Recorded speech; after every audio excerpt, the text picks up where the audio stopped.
Satu-satunya yang memungkinkan hanya bumi, tapi itu pun terbatas lahannya.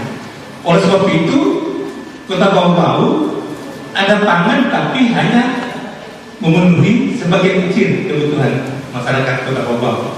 Oleh sebab itu, Kota Bau-Bau bukan kota pertanian. Adapun kontribusi dalam PDRB itu dalam rangka hanya memenuhi saja kebutuhan lokal. Sebetulnya Buton yang diharapkan sebagai lumbung pangan keton. Buton adalah lumbung pangan keton. Kota Bau-Bau itu hanya menjadi lintas perdagangan antar pulau, lintas perdagangan maritim dari barat masuk Kota Bau-Bau, habis itu disuplai ke mana? Lalu disuplai ke beberapa daerah kedua.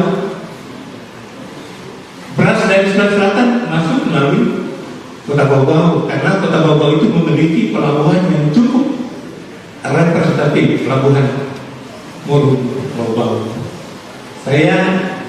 Beberapa kali saya pernah melontarkan bahwa membangun Kota Bau-Bau ke depan landmarknya itu ada 3. Landmark daripada Kota Bau-Bau: 1 pelabuhan Muru, 2 bandar udara Betongan, 3 benteng keraton Buton, di dalam rangka untuk mendorong sektor pariwisata, bagaimana menjadikan Bau-Bau sebagai salah satu destinasi unggulan nasional karena kita memiliki benteng terluas di dunia.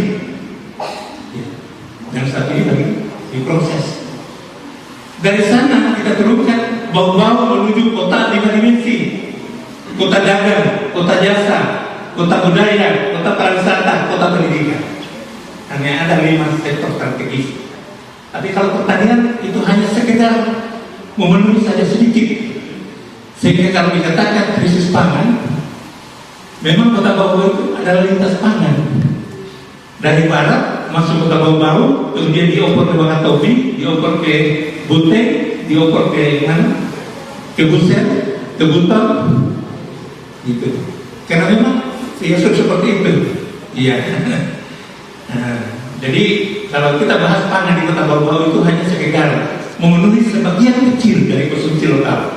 Lumbung pangan keton itu sebetulnya ada di Buton. Di Buton itu ada banyak lahan yang tidur yang belum dimanfaatkan oleh petani-petani yang ada di sana. Itulah menjadi tugas kita. Bagaimana kita mendorong masyarakat untuk mengembangkan produksi pertanian secara besar-besaran. Itu di Buton tempatnya. Kalau di Busel itu hanya sekedar memenuhi konsumsi rumah tangga, tidak untuk nilai ekonomis.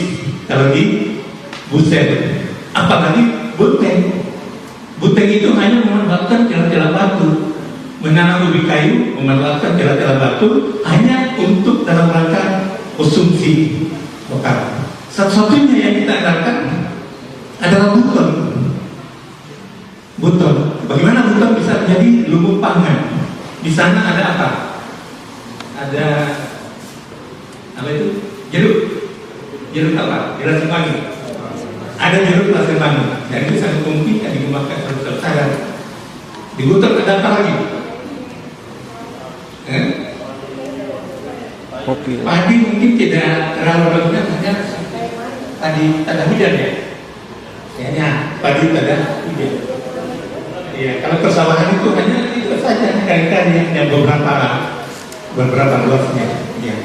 Sehingga ini juga tergantung kebijakan pemerintah daerah. Maksud saya begini, seorang pemimpin sebelum meletakkan rencana program pembangunan di mana dia menangkan untuk menjabat selama 5 tahun, pahami dulu permasalahannya, pahami dulu tuntutan kebutuhan pembangunannya, pahami dulu apa yang menjadi potensi dari daerah itu dulu.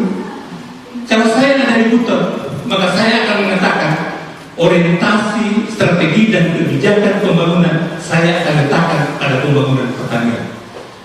Prioritas pertama